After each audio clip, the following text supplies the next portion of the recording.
Internet, it is I, Malik Aaron, and welcome back to Box Office Predictions. Today we're going to be talking about Immaculate. So, as usual, we're going to be going over the pros and cons. So, let's get to it.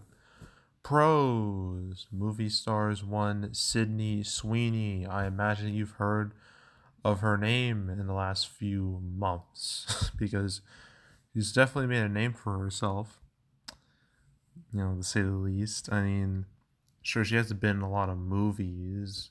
Well, actually, her biggest role, I believe, was in Euphoria on HBO. But the end of last year, she was in a little movie called Anyone But You.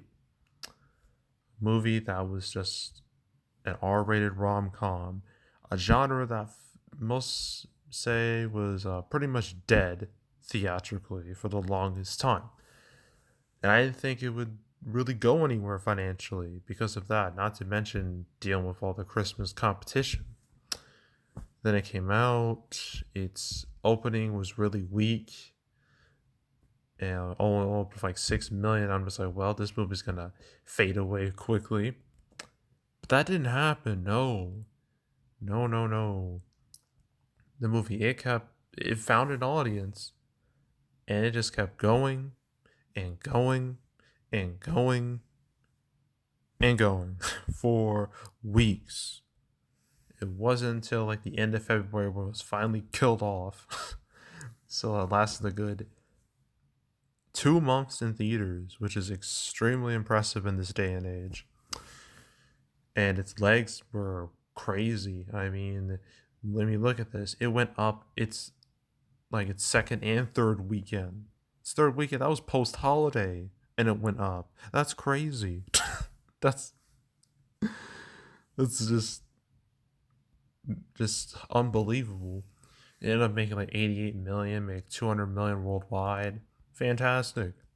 Huge hit. Basically, a movie that may just revive the theatrical rom com. Maybe.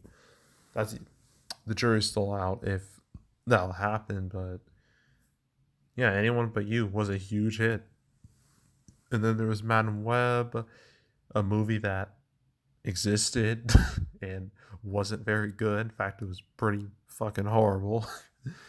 But I'm not gonna blame Sydney Sweeney for that. It's not like she was the main star of the movie, and even that movie was pretty much doomed from its inception.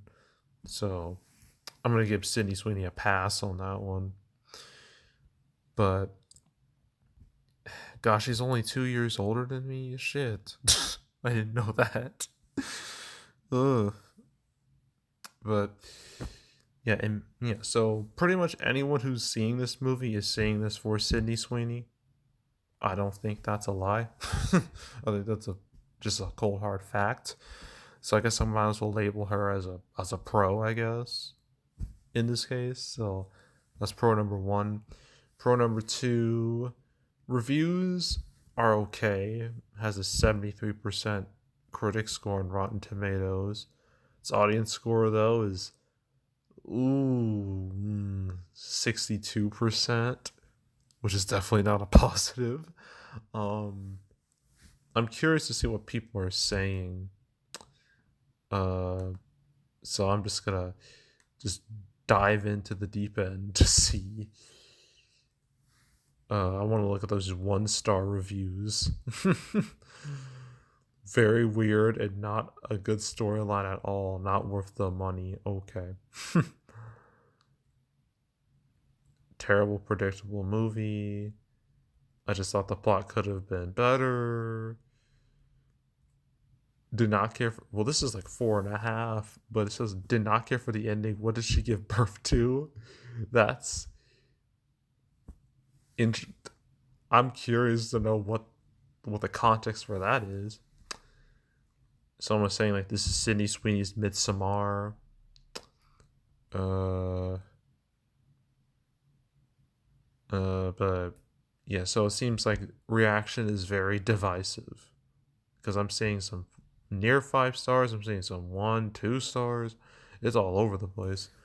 So yeah, reviews for this, I guess audience reception is very mixed. So yeah, but his critic score is good, so I guess that's a pro. con would obviously be the audience score. So it's overall mixed bag with its reception. Another pro, I guess. I mean, when it comes to horror, I mean, the last one we got was it was Imaginary 2 weeks ago, a movie I'm pretty sure most people have forgotten about at this point.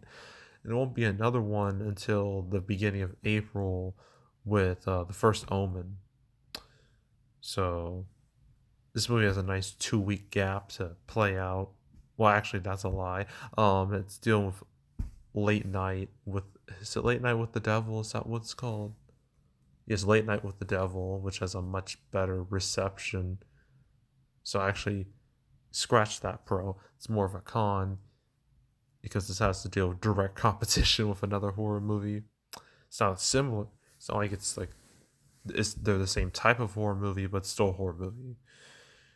So you know what? Let's just go right to cons. So audience score, I mentioned that. Direct competition with Late Night with the Devil, I mentioned that. There's also just the fact that this movie, I mean, it's coming out like a very it's not like it doesn't really feel crowded, but technically it is like a very crowded like weekend. And not to mention, like this weekend has been like jammed packed with stuff. Not this weekend, this whole past week. I mean, Wednesday you had X-Men 97. Thursday you had more Invincible. Friday you had like 3 games come out at the same time. Like Rise of the Ronin, Dragon's Dogma 2, Princess Peach Showtime. And they got all these movies. Like, it's been a lot this week. And yeah, people only gonna have so much time to to deal with all that, and I can't imagine Immaculate is very high on people's priority list. So yeah, just dealing with a lot in general. Even outside of the world of movies, all that stuff going on, all the stuff coming out. Yeah, label that as a con, definitely. I guess another con is that who is this from? Neon? Obviously, a smaller studio. They've only had like I guess 2 real hits, and those 2 hits are Parasite, which obviously won the Oscar back in 2020, and I Tanya. Besides that, really nothing here. I mean, just really nothing.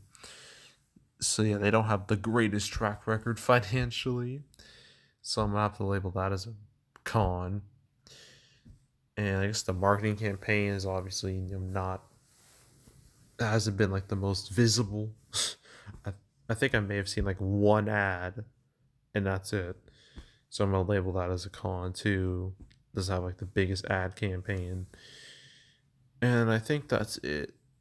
Yeah, I think that's it. So opening weekend. How many theaters is this opening in? I forgot. I don't think it's more than 2,000, but I could be wrong. How many? Oh, it is over 2,000. 2,100. Okay. So, okay. That changes some things. Um, Judging by early numbers I've seen for this movie, earlier in the day, I guess earlier yesterday, seeing how I was doing over the weekend. Um, Saying like what 5 million. I guess that's possible. I'm gonna go with 4 to 5 million per opening weekend, and it's total maybe 10. I think I'm just gonna go with 10, judging by the word of mouth, just 10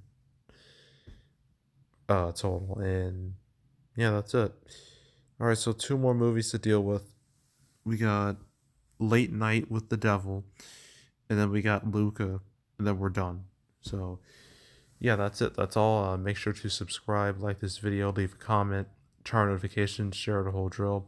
We'll check out more videos like this. I got playlists on the homepage, all previous prediction videos I made on the channel, you want to watch any of the ones uh, I've made on the channel this year, the past few years, want to watch any of them, go right ahead. There's also the canceled series where I go over all the movies that were supposed to come out but didn't. I never talked about Immaculate ever, so yeah. Um, yeah, but I've made 238 episodes of canceled. So if you want to watch any of them from beginning to now, you want to binge them all from beginning to now, I highly encourage you to do that. So go do it. And there's also box office recaps where I go over the box office results for any particular month. Um, yeah, my March recap won't be until the beginning of April, 2.5 weeks from now.